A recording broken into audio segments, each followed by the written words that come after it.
महानगरपालिकेनं मांस विक्री बंदी, कत्तलखाना बंदी 15 ऑगस्टच्या निमित्तानं नाही मी आमच्या लोकांना सांगितलं ते चालू ठेवा म्हणून. कळलं का?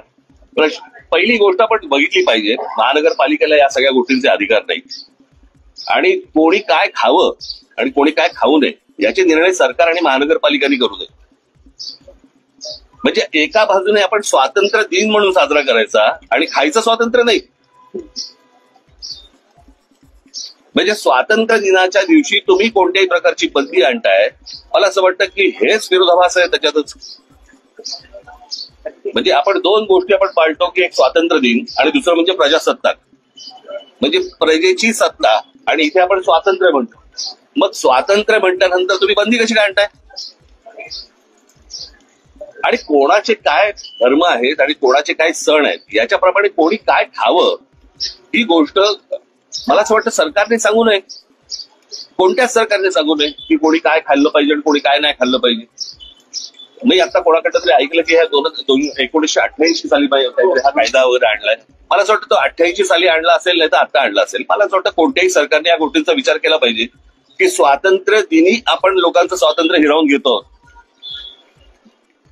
हे कोणता स्वातंत्र्य दिन?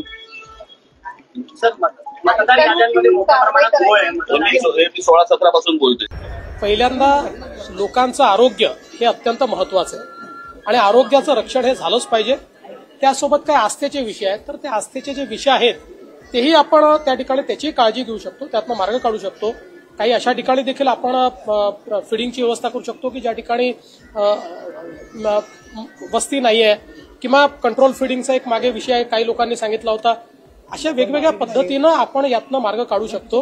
हा वादाचा विषय नाहीये, हा समाजाचा विषय आहे. त्याच्यामुळे मला असं वाटतं समाजाचं आरोग्य आणि समाजाची आस्था या दोन्ही गोष्टी विचारात घेऊन योग्य प्रकारे या ठिकाणी आम्ही मार्ग काढायचा प्रयत्न करू. 15 ऑगस्टला मास्क बंदीबाबतचा विषय जो आहे पहिल्यांदा तर या राज्य सरकारने असा कुठलाही निर्णय घेतलेला नाही. 1988 सालापासून हा निर्णय या ठिकाणी महाराष्ट्रात लागू आहे. 88 साली याचा GR काढण्यात आलेला आहे.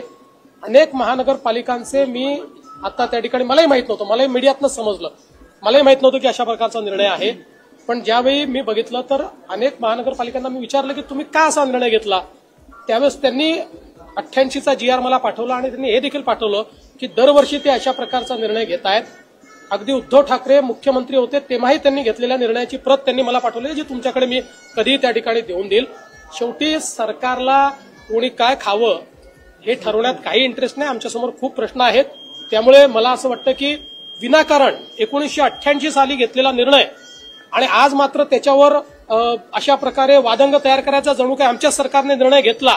आणि काही लोक तर इथपर्यंत पोहोचले की ते शाकाहारी खाणाऱ्यांना नपुंसक म्हणायला लागले, इथपर्यंत लोक पोचायला लागले. तर हा मूर्खपणा बंद केला पाहिजे. अशा प्रकारे शाकाहारी, नपुंसक आणि मांसाहारी हे ज्याला जे खायचं तो ते खातोय. आपल्या देशात जे काही संविधानाने अलाव केलंय ते प्रत्येकाला जगण्याचा अधिकार आहे. आमच्या सरकारने घेतलेला हा निर्णय नाही, हा जुन्या सरकारनेच घेतलेला निर्णय आहे.